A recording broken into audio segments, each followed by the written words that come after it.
Hey, hello, good people, and welcome to another episode of The Flow. And as you know, my little tagline is, in order to go with the flow, we need to understand the flow. And a couple of days ago, I was speaking with a group of folks, and some of the questions that came up is how do we, as Americans, maintain, our pride? Seems to be so much chaos. Can we say the Pledge of Allegiance and can we sing God Bless America and not feel inauthentic based on some of the chaos that's going on? And to answer that question and many, many others about what's going on in America today, Damien Dubose is with us in the studio today, who wrote a great book called The American Ethical Archetype. And we're going to get into questions like that and what's going on with the leadership of America and answer some important questions like what are we looking for in a leader and how do we choose our leaders and how do we make wise and intelligent choices and support those who are deserving of support. So having said that, a deep thinker, I'm so happy to have you in the studio today, Damien.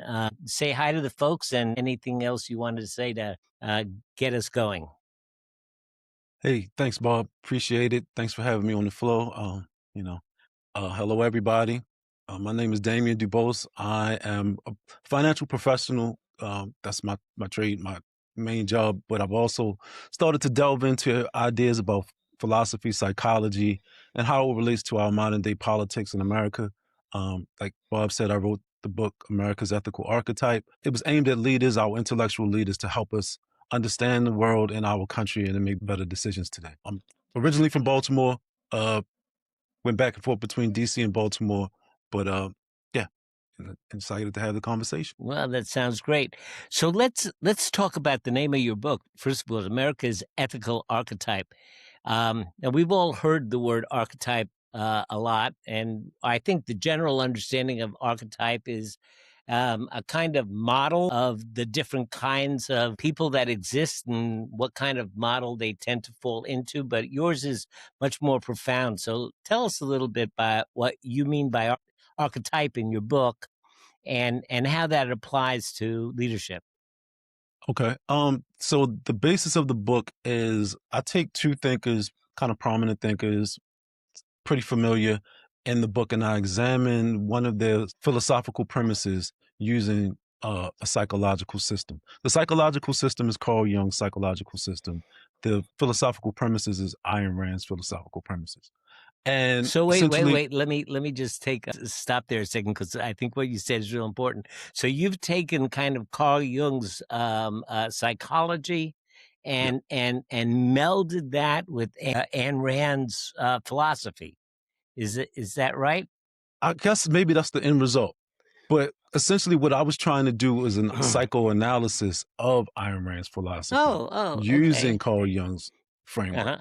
So Uh-huh. it kind of comes, it seems it may end up as a melding, but it's really more meant to say these are the psychological premises for a philosophical conclusion as such. So it would be kind of like if Anne Young came into if Anne Rand came into Carl Jung's office as as a patient, what would Carl Jung think of it? Exactly. That's what I was kind of going for. All right, this is going to be interesting.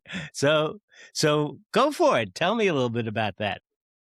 Yeah, so the basis of his system, he comes down to 8 psychological types. I mean, like you said, that there have been many typing systems throughout history. I think phlegmatic and the 4 temperaments could come to mind, from like the ancient times. But yeah, these systems kind of just break down into 8 systems, and he explains them in a way where I can just kind of pull apart the psyche of a human and some of the tendencies that these different types of psyches will have.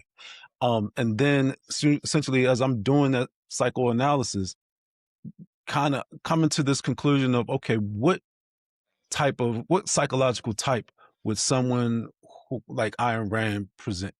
And what are those elements? What are those essentials of that type that, that would define or, yes, give us some understanding of that type of person. So So that's pretty much the essence of the book. okay, so give us some examples of some of the types that we can relate to. Just maybe two or three, so that we can understand when you say types. Um, uh, if you could describe one or two, so that we can think, "Oh yeah, I know somebody like that."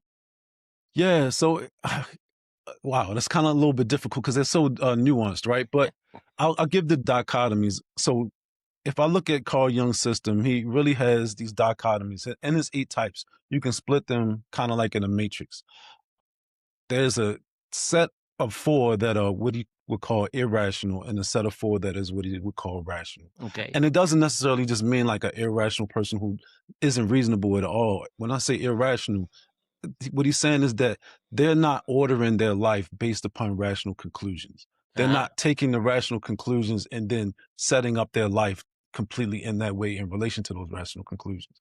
And the way he explains it is that they're taking in evidence so fast that their rationality can't keep up with their empiricism or the evidence that's building up. So they're just quick to make a decision.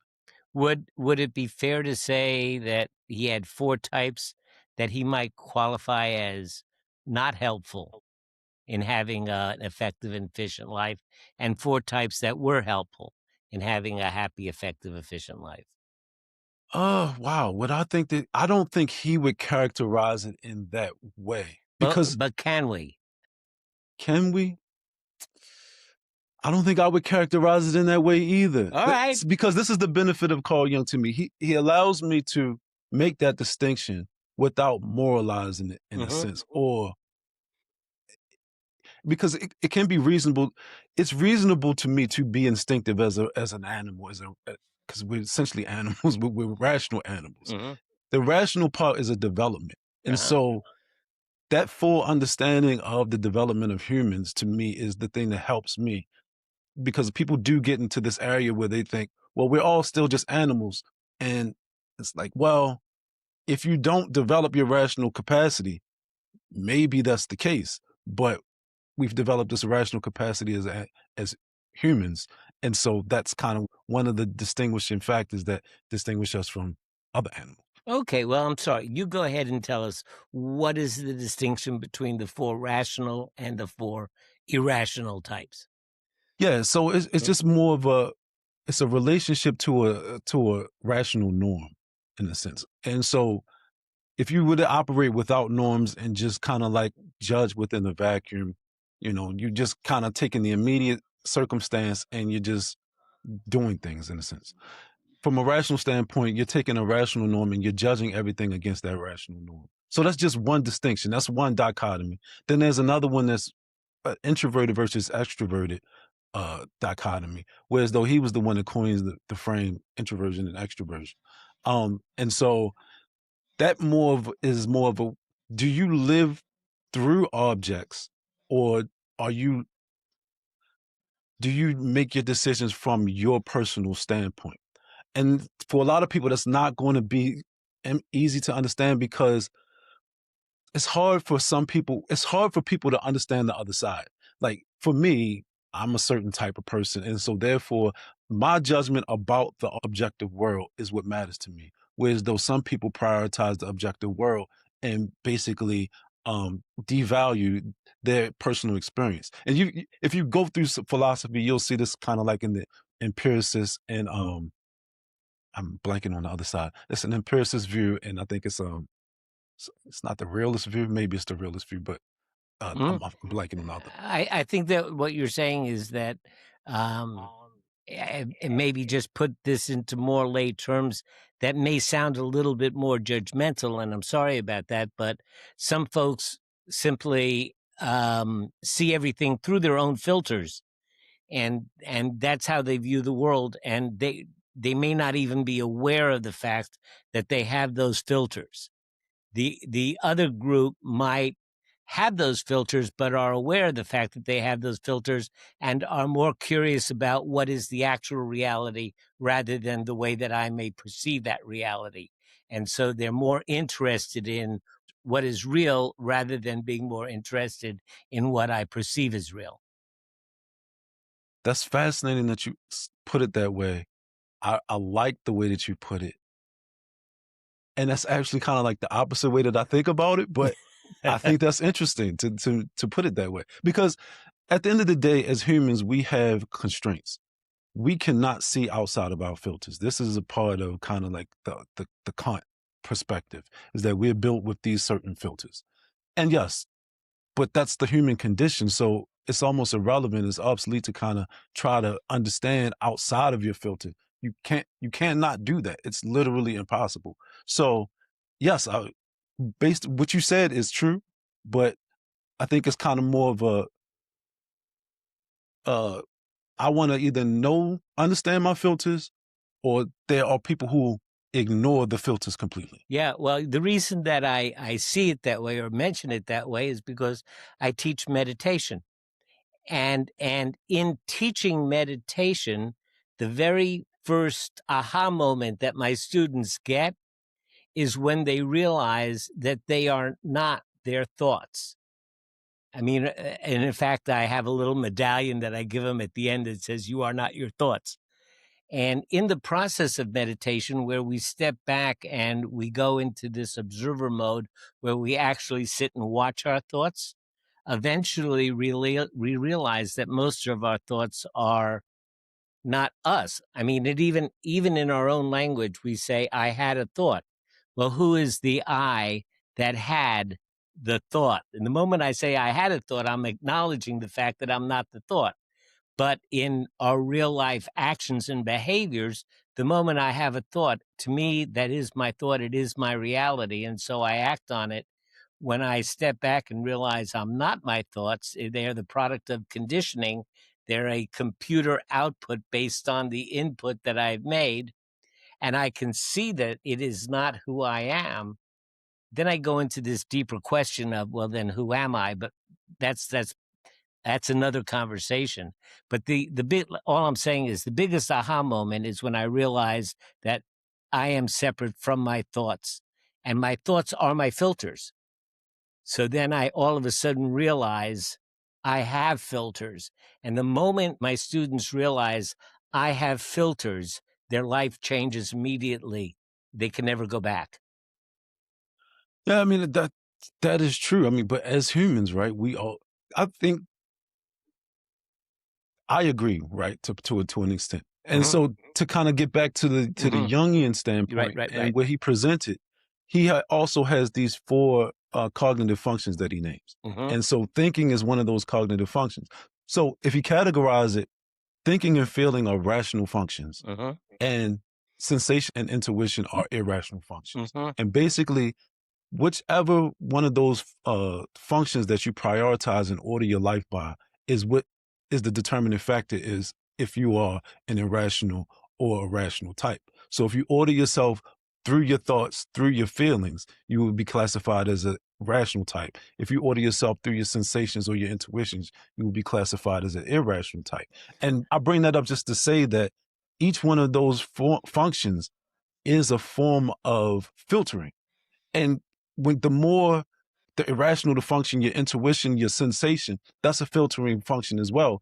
But I don't think people really acknowledge that one because it's so immediate to your experience. Like everything is, your senses give you the basis for all of the things that you think and feel. And Right. your intuitions are the results of those senses. So would it be fair to say that if I'm what Jung calls a rational person, I would say, well, after looking at this, that, and the other thing, this is the appropriate conclusion. And the other side, the irrational person would say, I just got a feeling that this is what we ought to do. I have a hunch. My intuition's telling me this is where I should go. And and I think we should say, at least it's my belief, that intuition is not any less accurate or any less than rational thought. It's just another form of intelligence that perhaps is non-linguistic. It's a linguistic intelligence that we hold because often our intuitions, are accurate. It's just that they're not in language. So I think, do you agree that neither one of these is any better or worse than the other. They're just two different forms of cognitive expression. In life, I probably would agree with you, but in my book, I'm dealing with leadership and what we Uh-huh. should do in explicit, politics and government. And Okay. so I do prioritize from that standpoint in the book. What I would say, I do make the distinction because I am not against intuition. What I would say is that, yes, a lot of good ideas start with intuition, but the rational piece is really going to be um, an an examination of your intuitions. So you might have an intuition, but did you examine it? Right. And was it right or was it wrong? Whereas though some people may say, I had an intuition and I'm just going to go with it. I want to go back. That's what data to me is for. I want to go back. Was that intuition right? Was that intuition wrong? Well, should we do that again? And so that, to me, that brings in the rational aspect of it. Right. So they complement each other. Yeah. I mean, if all we had was rational, we would be thinking inside the box all the time. That's the thing. So that's one of the difficult parts of it. Whereas your example about the meditation helps people understand that, but I never want to split it apart. Like we are all of these things. Like he doesn't present it. He doesn't present it like thinking is better than feeling and feeling is better than intuition. He presents it as if these are all the functions of a human being.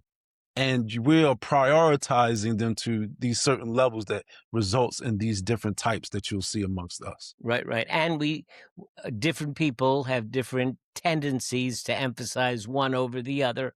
And that's where the Jungian thinking kind of developed into the whole Briggs-Myers thing, right? So, yeah. So some of us are process-oriented, some of us are action-oriented, some of us, like I will tell you and share with you that my wife and I are at opposite ends of that whole process and action thing. When she has a task on her list, it needs to get done. Right. When I have a task on my list, I have to wait for the right time to allow it to be done. I don't we just have a whole different ways of doing it. And sometimes it's really helpful that it's on her task list and she gets it done, because to wait would have been make it more difficult. But there are other times when I don't feel like it's the right time to do it, and I just want to wait and hold off. And then all of a sudden we find that the situation changes and it doesn't have to be done at all. And if we had done it, we would have wasted a lot of energy and the like. And so just like, it says in Ecclesiastics, there's a time for this and a time for that. I mean, that's true. So go ahead about leadership, please. Yeah, I mean, the book is framed from the position of leadership. It's specifically talking about intellectual leaders and our government leaders. So the government leaders and political leaders are, what I'm saying in the book, is a result of our intellectual, or the ideas that we hold in our collective consciousness. So I don't approach politics as a primary. I approach politics as a result of philosophy. And I don't approach philosophy as a primary. I approach philosophy as a result of psychology. So that was the benefit of me trying to use the Jungian system, is because I'm not moralizing. It helps me not moralize these different orientations that people have that may have varying outcomes, that may sometimes seem immoral, amoral, but it could just be a result of an orientation, and that's kind of what I wanted to present in the book. Certainly, it's a worthwhile investigation. And it is it's a complicated milieu. It's contemplative, but complicated as well. And I wanted to take a moment just to mention that so many things in our life these days have a lot of moving parts. Right. And sometimes you need a book like yours to be able to identify all the moving parts and then help people figure out how they all fit together. And that's the goal. And unfortunately, these days with all of the instant information that we have and the scrolling and the swiping and just the culture that has evolved based on the technology, we don't always take the time to sit with all of the separate little parts until they all kind of merge together. That's Uh, true. can I tell you a little story? Sure, go ahead. So one time I'm leaving my house, and there's this old Italian guy who lives next door. He's one of those guys that has a garage where every single thing is in order and every tool has its place, and he's even got like a little lazy Susan with jars with nuts and bolts in each jar. And it's one of those guys, and he's fixing his lawnmower. And I said to him, yeah, I really admire you that you could just fix so many things. And he kind of snapped at me and said, well, it's just because you don't take the time. So later that day, I'm at my office and a woman comes up, parks her car, comes in, have a conference, and then she goes to leave. And it was one of these old cars with the pull, a parking brake, one of those pull, and it ratchets up. And she comes back in and she tells me she can't unratch her parking brake. Would you help me? So then I say, I'm not much of a mechanic. And she goes, oh, please, please, please. So I said, well, okay, ma'am, I'll see what I can do. I don't have AAA. She said, nobody's going to come and help me. All right. So I go down and I got on my butt on the seat with my legs over the thing, looking underneath her dashboard. And it's like spaghetti up there, right? I was just looking at all these things. But I remember what the old man said is because you don't take time. And so I started just looking, and I noticed that this wire is connected to that wire and this cable's connected to that. And as I watched it, it all started to come together and make sense.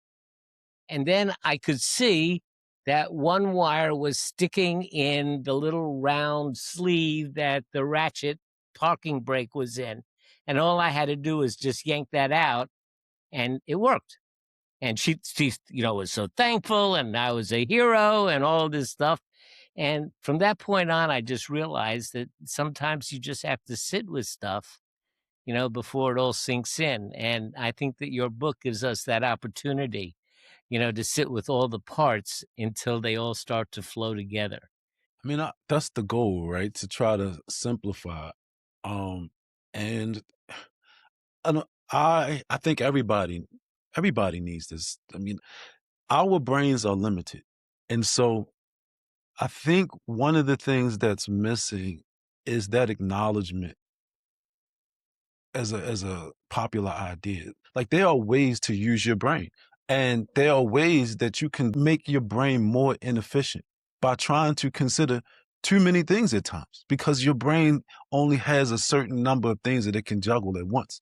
And so just to be able to simplify, I get into concepts and what that does, and then compresses a whole bunch of ideas into one thing, and instead of, like, I know, just to give a quick example so it's not too abstract.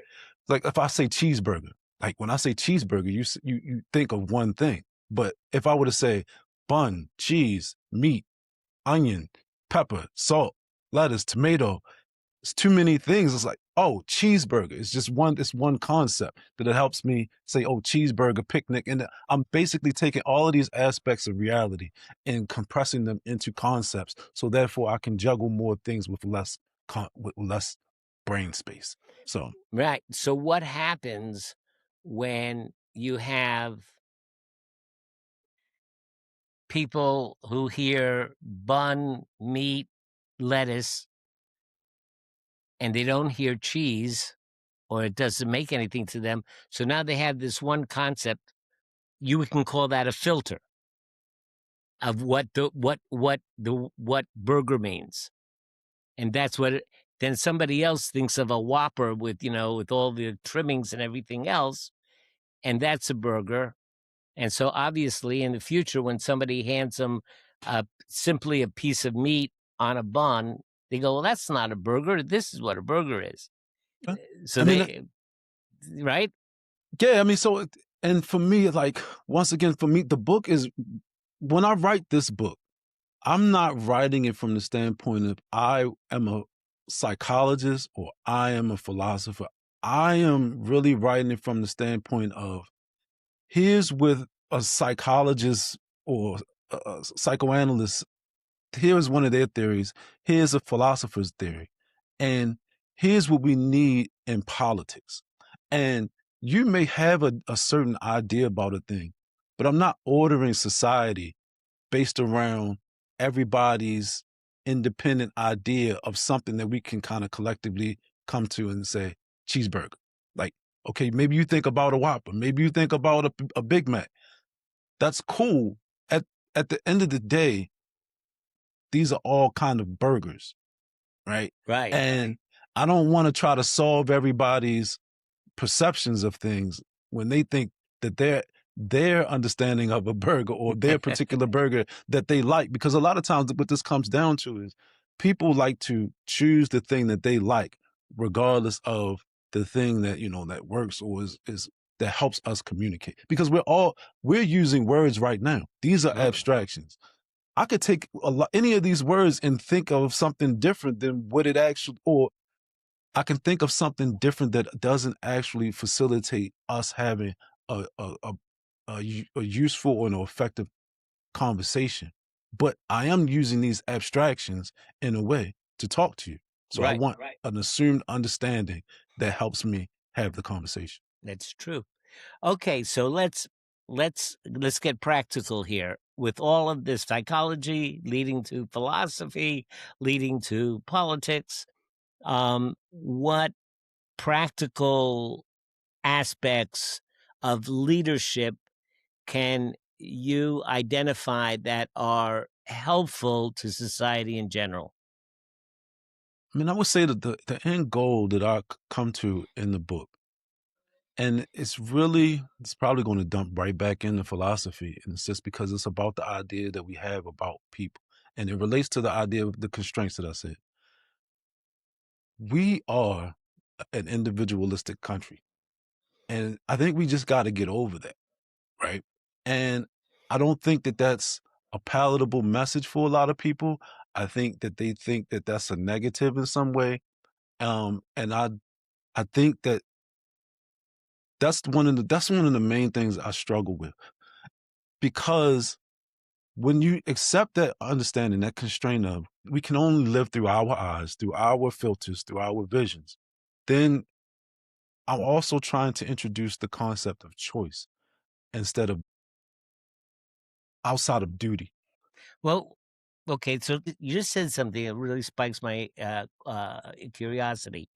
If we only can work out of our filters and our mental perception of how things work, is it possible for us to intentionally assuming that we will operate out of a filter, is it possible for us to intentionally design our filter system so that we join and assist and help to create the world that we want to live in? I think that's the only option. That's the only. Mhm. So if my filter is all people are selfish, if that's my filter, then I'm going to see the world that way, and I'm going to interpret everybody's actions that way. And if there's anything that's inconsistent with it, I'll probably come up with an explanation. Oh, he's just putting it on so he'll make people like him so he can eventually get what he wants. That's how I'm going to see things. Now, if I decide, I choose, I don't want to live with that filter. I want to live with a filter that people are generally cooperative and that they understand that doing things together is more efficient. And that, whether that's accurate or not, that's not the point.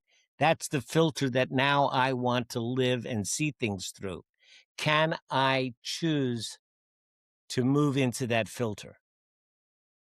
I mean, I think you can choose to move into any filter that you want to move into. I think that's a result of, I mean, not a result. I think that's what's happening today.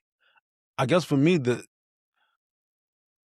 benefit of a filter, in my opinion, is you want your filter to be more like reality, and because it makes it more helpful in society. but you can try to paint everything as rosy. I just think that I think we are very confused as people, and this is just me generalizing, from the standpoint of selfishness and, being cooperative, like being individualistic. From the way that I'm explaining it in the book, there's a specific meaning about individualism, and I've done research ever beyond this book since then. That there's this certain ideology that was a pursuit ever since like the Enlightenment, and at the end of the day, something has to happen in your brain that causes you to make a choice. And when you say you are not your thoughts, but the idea of a self is a philosophical development that is a tool in my mind. And it seems to be that a lot of thinkers have identified this tool as well. You need to understand an idea, so something has to happen in your brain where you make the connections, and then you need to make a choice.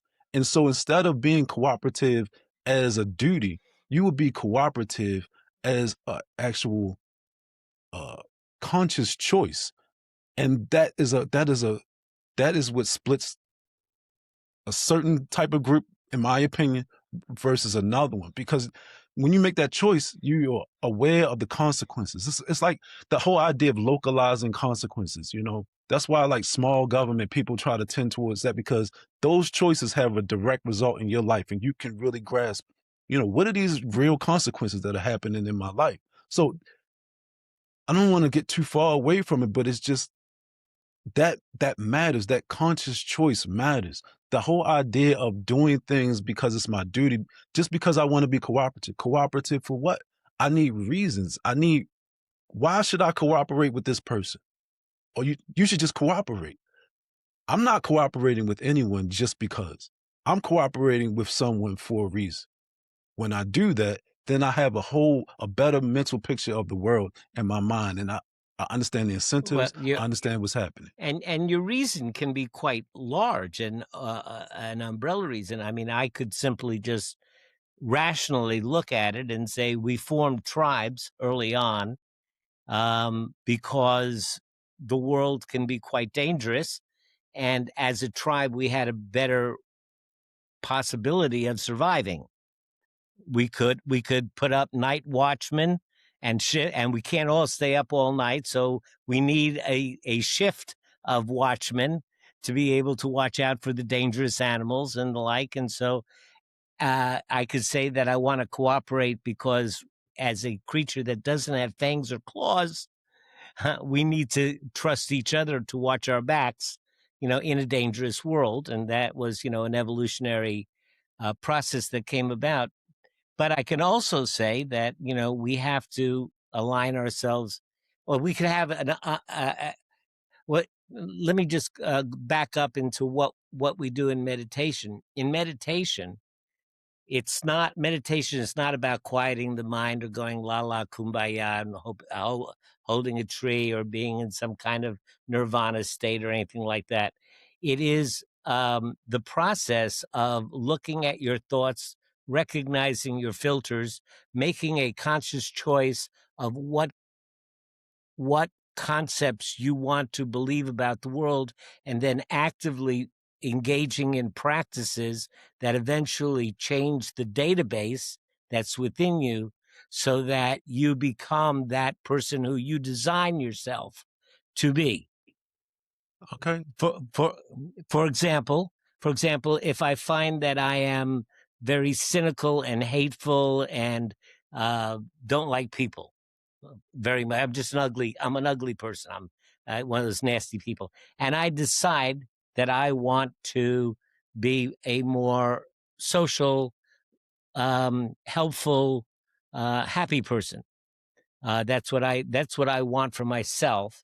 Then there are practices where we actually engage in a daily repetition or mantra or action where we begin to change our database and we look for the goodness. And slowly, as our database changes, we start finding that the thoughts that come up automatically are the thoughts that we designed, that we want to come up.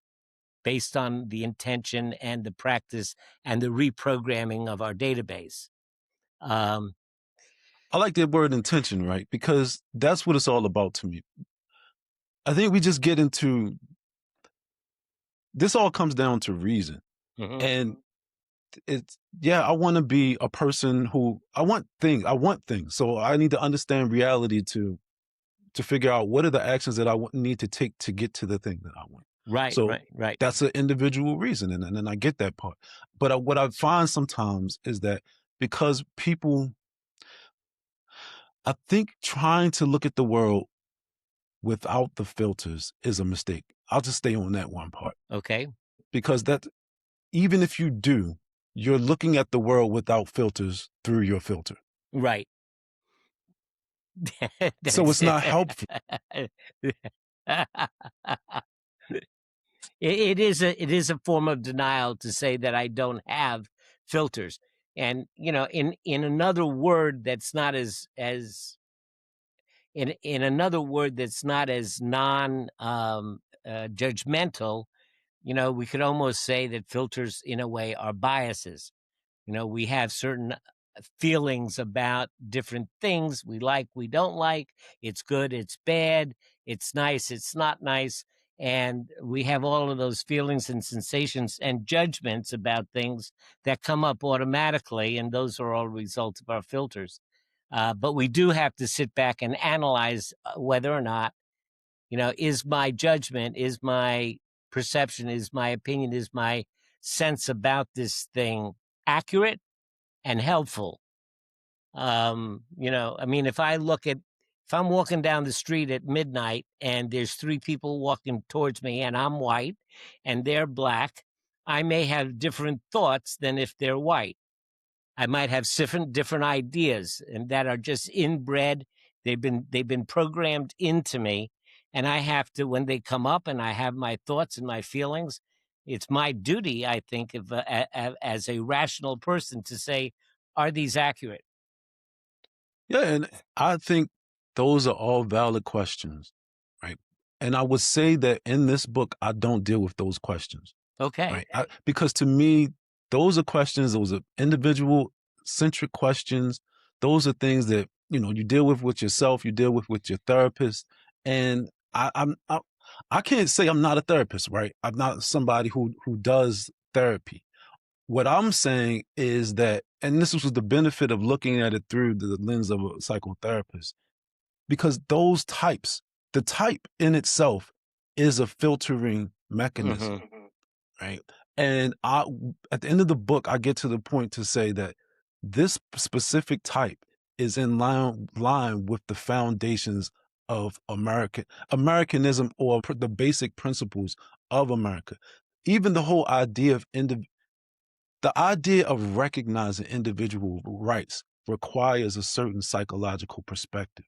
There are people who cannot distinguish themselves from the world.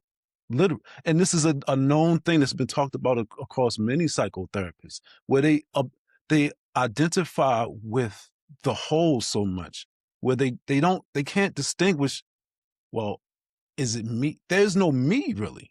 You can go through, like Robert Keegan talks about adult development theory when he's talking about, a child when it's first born doesn't know there's you and there's me. Right. They're just things. It's just, objects. And then as you go through this period of what he calls subject object shifts, you start to say, oh, well, I'm not my mother and my mother's not me. We are different people. Oh, I'm not my group and my group is not me. I am myself. And then when you go through these different shifts, it allows you to see the world in a different way, to say, oh, I'm an individual. You're an individual. You have thoughts. I have thoughts. And I have to give space to that, instead of just saying that we are all one. And basically, this is the tribal mentality. What Jung says is you really can't distinguish other people. All you can do is use projection. That's all you can do when you're in that state of mind. So are you saying that groupthink, for example, wait, let me back up a second. So if a person in that developmental process doesn't develop a strong sense of me, then they become indistinguishable from the group, and they take on the identity of the group, and so whatever happens to the group happens to them. And at the extreme, that would be kind of like being in a cult. I mean, I think that you could say that. At the extreme. I mean, and then there's all different levels of it, you know? Like I belong to my church. Now, the way that my church is, I feel pretty much its values are my values, you know? And if it expresses itself in the media or something, I expect that it's going to do that according to what I feel the group identity is. And if Right. it doesn't, that bothers me. Right. But then but the fact that it bothers you is kind of telling, to the sense that I understand my perspective, and if my perspective isn't in line with the group's perspective, then there's a problem. Instead of saying, well, the group has this perspective, and I guess I just need to either get along with it. Right. Which, yeah. So let's talk about leadership a little bit more. How do you, in your book, describe what is helpful leadership?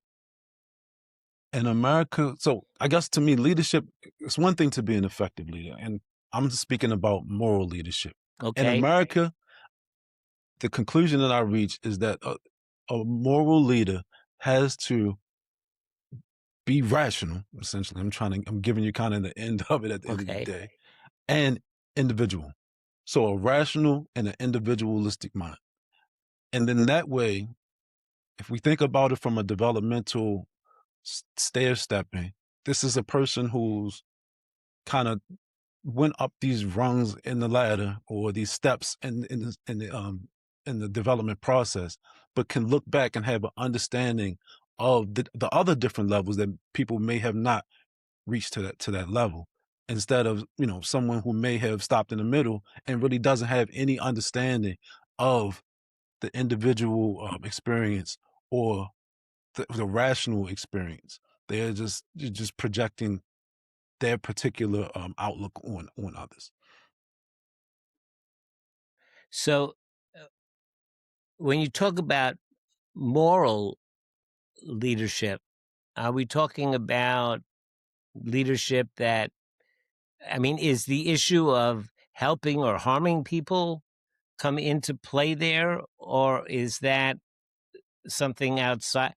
Are you looking at it purely from a developmental stage, and if this leader is appropriate for this group, then they would have the values of that group but have developed farther than that group? Or do we talk about kind of the Kantian aspect of ethics, where he says good should be done for goodness sake rather than for personal aggrandizement? So for me, I'm definitely not a Kantian. I would definitely reject that.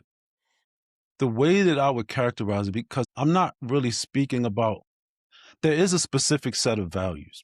And the thing that I'm trying to better articulate is that when you adopt a certain set of lenses, because we've been talking about lenses, the whole concept of good and bad rests on those lenses, right? And when I talk about the whole idea of rationality, when I speak about America, America is based on the concept. This is my opinion, and this is what I come to. It's based on the idea, it is a necessary fact that we need people to be individuals, rational individuals, because they have to make choices. There is no space here for people who aren't understanding of that, really. Like, you can be, it's not like you can't exist here. It's the fact that that is required of you. It is required of you to make decisions about your life. And the system does not work without that specific requirement. So if people, and this is kind of like, to give an example, and I want to try to give it some more clarity, something to bite into. Like when we talk about capitalism, well, capitalism is a system of choices. And if somebody abstains from that system, if somebody, you know, doesn't like what happens, it's like, well, you're in a system of choices. If you're not involving yourself, then you're kind of just getting what's there. You have to engage in the system, and you have to make decisions. And if you're not going to do that, then you can't really come back to me and say, we met at the table, I accepted the deal, but I don't like the deal. I don't, that type of activity No. happens.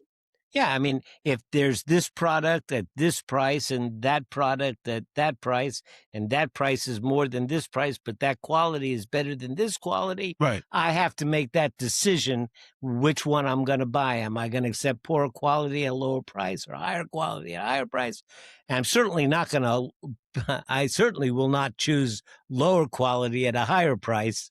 Based upon your resources too, because Based you on may my- not have That's you may right. not have the resources that somebody else has. So you may say, I'm going to take a lower quality at a lower price because I don't have the resources that somebody else. And you might say, I'm going to take a lower quality at a higher price because it's all that's available. Like think about people that live in food deserts, and the only thing they have is high price convenience stores to get food that's of low quality, and they're forced into that situation. So, would you say that people that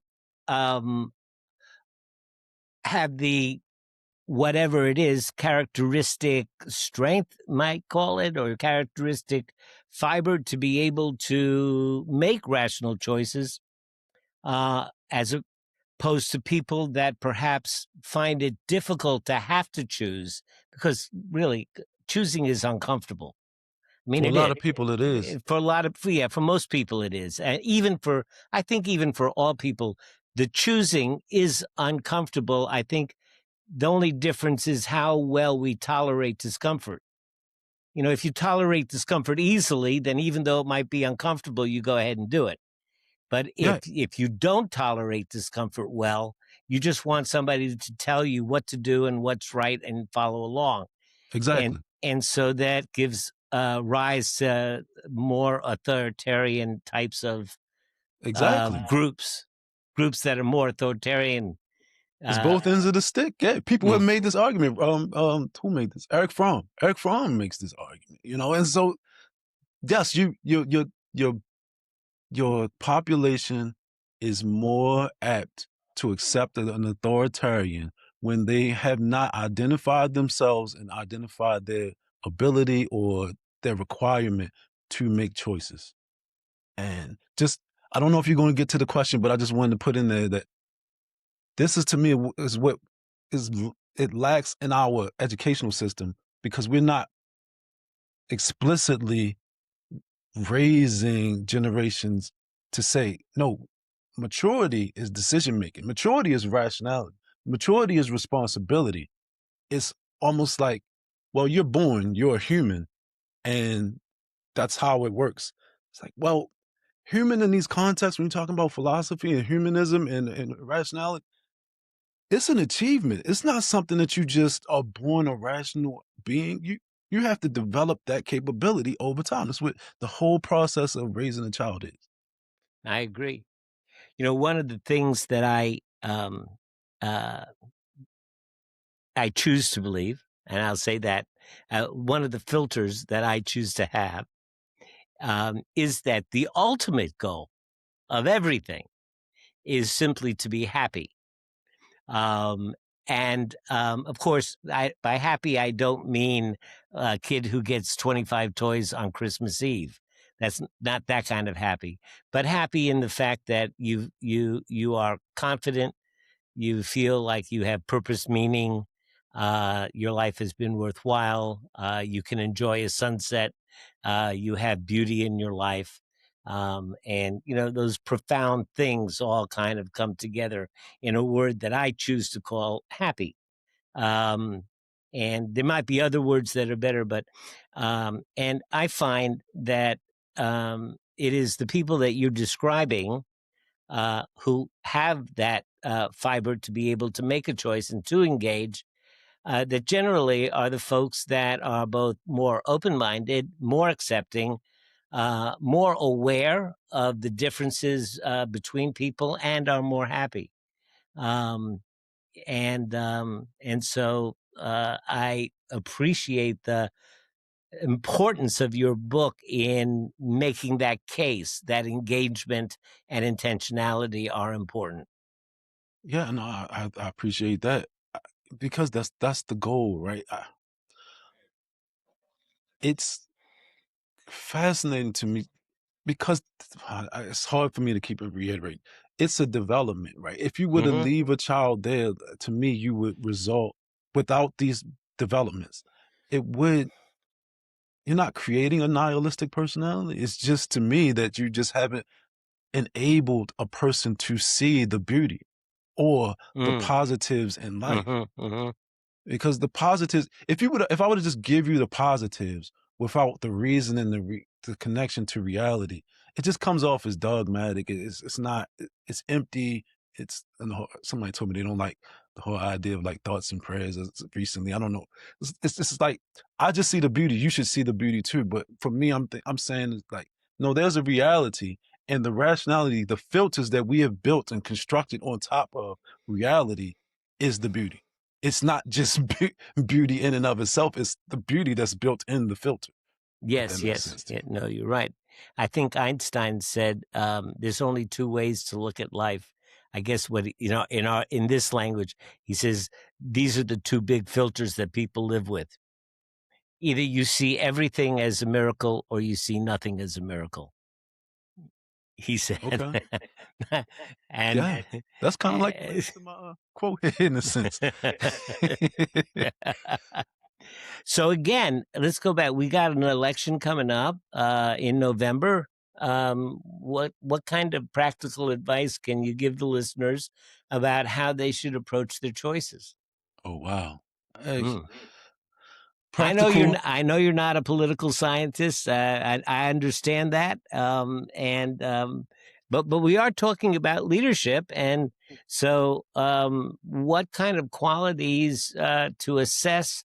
In voting, should I vote with my group, or should I be more individualistic and vote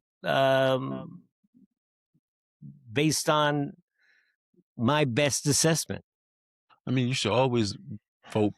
You should always do anything based on your best assessment. That activity in itself, I'm always going to be an advocate for.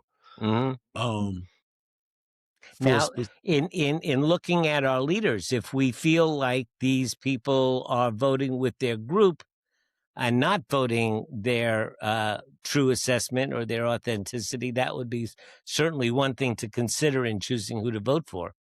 yeah, that is true. I mean, that's a consideration. I mean, because voting to me is like a short term thing. It's popping up. It's something that's immediate. But what I try to get to is just like a long term uh, transformation of the ideology of the country and of people. But to your point, what's practical? I say yes. Always, your best assessment is always the best thing to do because you had to go through the process. You know what's important to you. I can't say what's important to you. You should just vote based upon your best assessment. But as far as the type of candidate, what I'm always going to advocate for is for someone who exhibits the characteristics of a rational individual who can identify, the group from others. So it's what I would call an introverted rational type, and that's what I get to in the book. And I Mm-hmm. give all of the characteristics of that type of person and why you would want that type of person. Mm-hmm. Oh, and I also give in the book. I also go through the different kinds. I make a differentiation between um, an executive role and a legislative role. And so, because to me, different types fit into those roles as well. Right. Sure. Of course. And I have a question that I've kind of played with lately uh, to help me look at candidates and try to decide which one I would want to vote for. And here's the question that I ask, and I ask of myself. Tell me what you think of it. What is the world that this person is describing they want to help create? And would I be comfortable living in that world? What do you think of that? I, I think that's beautiful. It's all about intention, right? Uh-huh. And regardless if I agree with the world that you want to see or disagree with the world you want to see, I think that that's a great thing to go into a voting booth and think of. What world are they trying to create? And that's a big deal that we've got to contend with today. Okay, last question, because we're running up on the hour, and but last question. Let's talk for a moment about the difficulty in well, let me make it a more open-ended question. Certainly in this country, and you talk about America's ethical archetype, certainly in this country, we have an aspiration of what I think the older Bush president described as that great, pretty house on the hill. That this is the aspiration. I mean, when our founding fathers said all men are created equal, of course, women weren't included in that, we know, and they owned enslaved people, we know that. But they set down an aspiration that wasn't anywhere near the reality of the country they were forming. And it seems to me that the story of America has been the struggle between the aspiration, the America that, we pledge allegiance to and sing America the Beautiful to, that aspirational melting pot of inclusion, diversity, great ideas, individualism, and cooperation, all of those wonderful things conflated together. We had this aspiration of this wonderful country, and yet it's clear that our reality is still not there. And it seems to me that the story of America has been the struggle between its aspirations and its reality. How do you see that? I think I don't ever want to see it as a place of an ending place. Like it's always a process, Process, and yeah. and that's why I'm very much interested in the mechanisms beneath what is driving that process. And I am highly concerned about the mechanisms that we are adopting to drive that process because I don't think it's going to result in the outcome people want. Give me an idea when you say mechanism. What do you mean by mechanism? For example, As an example, when people would say maybe things like cooperation or um, a lot of times I think cooperations or it gets conflated with codependency or the aspiration of can't we all just get together? Can we be collective about things? And what that does is it enables a system to be corrupted by a corrupt leader. Whereas what I'm always pushing for is individuals to develop as individuals. And I don't know what that's going to look like. I know it's not really a good story for me to be able to tell, but I could come up here and I could say, I don't want poverty and I don't want racism and I don't want people to be hungry. And I don't try to approach it like I always try to approach it as if I want people to understand that they need to make decisions for their own life. And whatever the consequences for those decisions are, whatever benefits that generates, I can't I don't have the vision to see what that's going to provide in life. And so that's what I mean about just this whole idea of I'm just going along to get along versus no, we need well, individuals. I hear what you're saying, but I think, I mean, I would disagree with you to the extent that it is an absolute necessity in order to be functional for there to be cooperation and the joining of forces. For example, we threw out this old rug that had become rain soaked. It was sitting in the front of my house waiting for somebody to pick it up, and nobody did. So I had to bring a trash can around, and it was too heavy. It was Wayne, so it was too heavy for me to pick it up and get it in the trash can. I laid the trash can down, and I kind of shoved it in there, but then it was too heavy to lift the the trash can. And my neighbors came out of their houses, and like three of us finally like pulled that thing upright. Now I couldn't have done it without the other two guys. And I don't want to just make it sound like I'm against cooperation is a choice. It's a conscious choice, right? Mm-hmm. I don't. But what I'm speaking against is like kumbaya conflating. Yes, yeah, that's what I'm speaking about. At its extreme. Thinking about codependency as conflation, or the whole idea of I am empathetic and I'm just going to do things in the essence of being nice, that the Kantian nice is for nice sake thing. I'm not advocating for that. And it's my job to get better at articulating that point. But essentially I'm trying to I want people to develop themselves in a way that they can make the choice to diverge from some of the older conventional stances and orientations that we've had today. Like, I don't have issues with anybody's sexuality. I don't have issues with whatever you want to be in life, as long as it's not like something that, like a child molester or something like that. But to me, I don't even with monogamy and things like that. Those are choices that you need to make for your individual circumstance. And therefore, once you make those choices, I don't want you to be penalized by a dogmatic culture that's saying, "Oh, you're making different choices than the normal. You're a bad person." Mm-hmm. Right. I don't want. Yeah. I don't want that to ever be the case. And we don't want to be the Marlboro Man. The guy up on the horse with the fur-lined collar in charge of whatever he is, smoking his cigarette and just being totally independent and pull yourself. It's not useful. That's not useful. Yeah, it's not useful. And, pull yourself up by your bootstraps, whether you have boots or not, doesn't matter. You still got to pull yourself up by your bootstraps.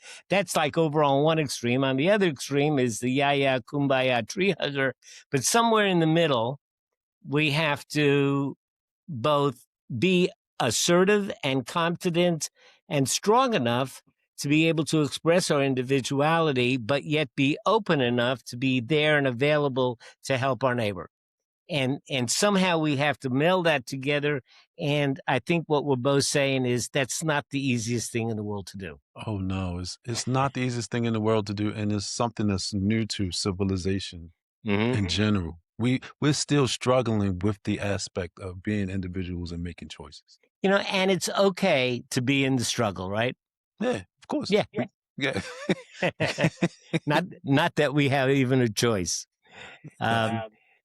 Damien, tell us, we can get your book on Amazon. It is America's Ethical Archetype. Yes. Tells us about the types and leadership and what America is dealing with. Guys, I really suggest you take a look at that. At least go to Amazon and read the excerpts and see if it's something that you want to look at and go into deeper. I think it's got a lot to offer, Damien. I appreciate you spending the time with us today, and you've given us a lot to think about. No, thank you, Bob. I appreciate it. Thanks for having me on the floor, and appreciate the opportunity. Okay.